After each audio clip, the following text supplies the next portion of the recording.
Hello po, magandang araw po sa ating lahat. Ngayong araw na ito ay may ipapakita po akong recipe sa inyo. Ito na po ang ating recipe ngayong araw. Meatballs with miswa. At ito na po ang mga sangkap na kakailanganin natin.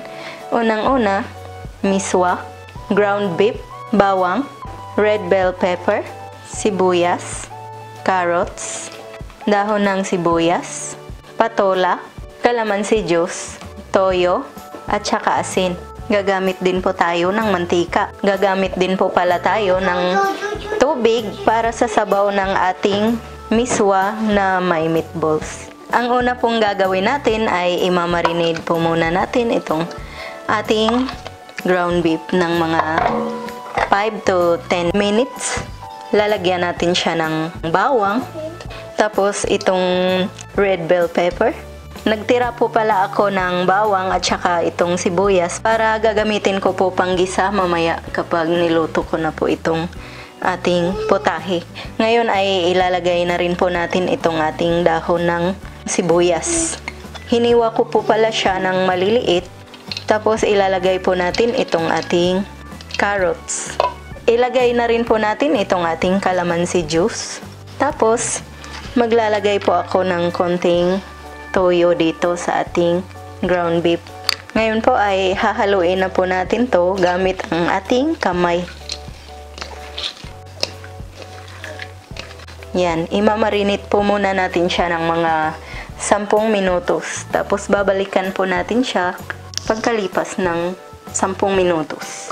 10 minutos na po ang nakalipas. Pwede na nating bilugin itong ating meatballs.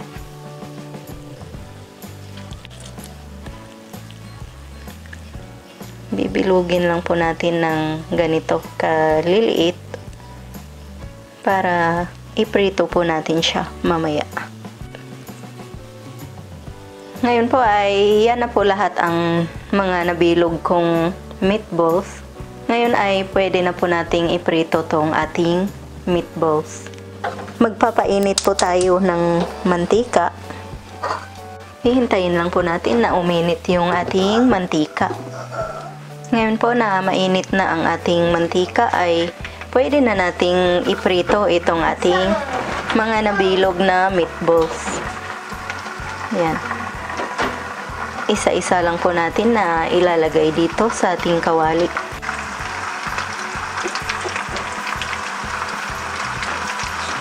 Ilalagay ko na po lahat ito para isang lutuan na lang po.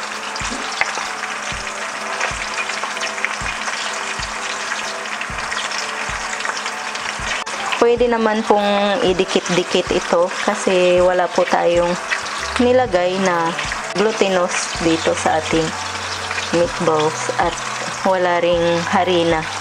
Kaya okay lang na magdikit-dikit po sila. Yan.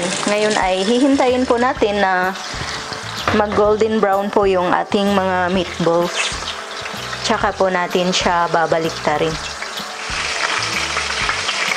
Ngayon po ay babaliktarin po natin itong ating meatballs. Yan, medyo nag-golden brown na po siya.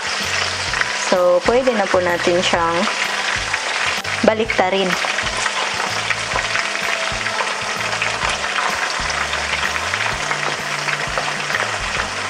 Yan.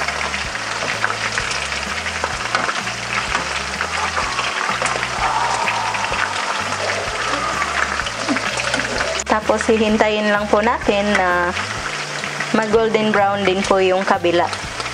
Ngayon po ay medyo na-golden brown na rin po yung kabila. Hahanguin na po natin to kasi ayaw po natin na sunog po yung ilalagay natin doon sa ating sabaw. So, hahanguin na po natin siya.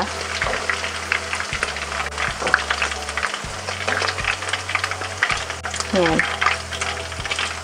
Hihinaan lang po natin yung apoy natin. Tapos, babawasan po natin yung ating mantika. Kasi yan din po ang gagamitin ko na panggisa sa ating mga sangkap na iba pa. Ngayon po ay sisimula na po nating gisahin itong ating bawang. Yan.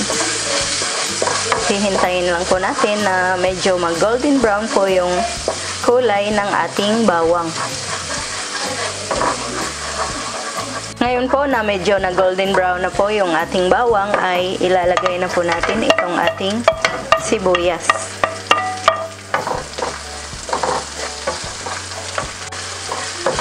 Pwede na po nating ilagay itong ating meatballs. Tapos maglalagay lang po tayo ng konting toyo.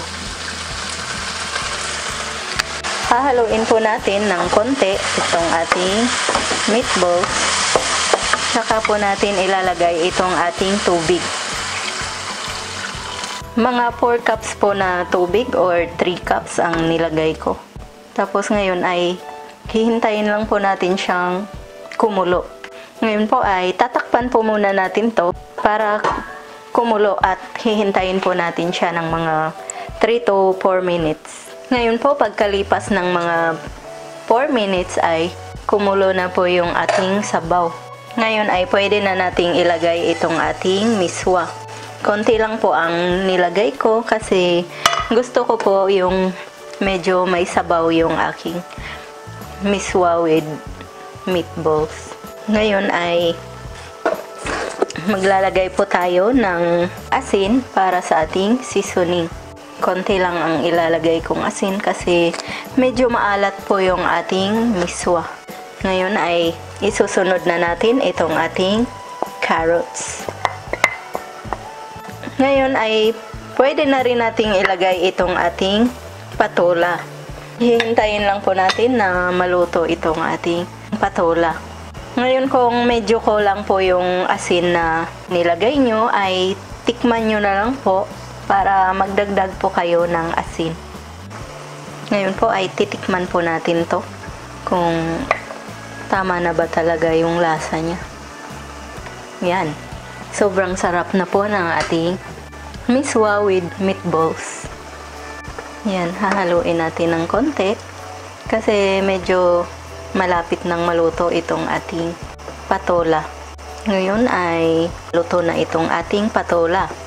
So, papatayin na po natin para ma-serve na natin itong ating sabaw.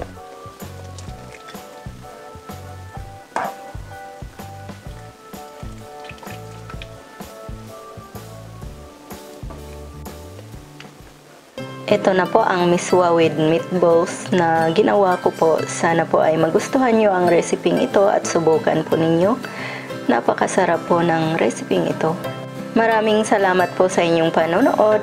Ito po ang inyong ating mayang na nagsasabing, mabuhay!